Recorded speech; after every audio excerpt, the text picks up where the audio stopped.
ఇటీవల వైసీపీని వీడి కాంగ్రెస్లో చేరిన మంగళగిరి ఎమ్మెల్యే అల్ల రామకృష్ణారెడ్డి మళ్లీ వైసీపీలోకి రానున్నట్లు తెలుస్తుంది. రాజ్యసభ సభ్యుడు అయోధ్య రామిరెడ్డితో కలిసి అల్ల రామకృష్ణారెడ్డి తాడేపల్లి క్యాంప్ కార్యాలయానికి చేరుకుని జగన్తో భేటీ అవుతున్నారు. ఆర్కేని తిరిగి పార్టీలోకి తీసుకురావాలని అయోధ్య రామిరెడ్డి చేసిన ప్రయత్నాలు ఫలించాయని చెబుతున్నారు. ఆర్కే తిరిగి వస్తే మంగళగిరిలో వైసీపీ మరింత బలంగా మారుతుందని పార్టీ నేతలు భావిస్తున్నారు.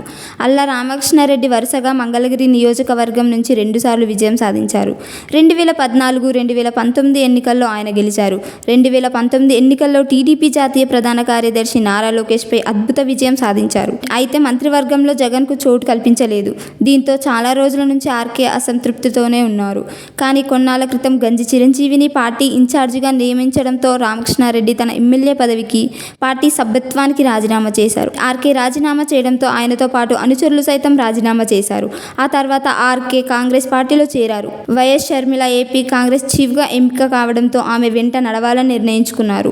అయితే ఏపీలో కాంగ్రెస్ పార్టీ పెద్దగా ప్రభావం చూపలేదని భావించడం ఒక కారణమైతే జగన్ పార్టీ నుంచి కూడా ఆర్కేకు రాయబారం నడిచినట్లు తెలిసింది. ఆయన సోదరుడు రాజ్యసభ సభ్యుడు అయోధ్య రామిరెడ్డి ఆర్కేను బుజ్జగించడంలో సక్సెస్ అయ్యారు. మళ్లీ పార్టీలో చేరితే మంగళగిరి సీటు కాకుండా మరో కీలక పదవి ఇచ్చేందుకు జగన్ సిద్ధమైనట్లు సమాచారం. దీంతోనే ఆర్కే తిరిగి వైసీపీలోకి మళ్లీ వచ్చేందుకు అంగీకరిస్తున్నట్లు చెబుతున్నారు. ఆర్కే రాజీనామాను స్పీకర్ ఆమోదించలేదు.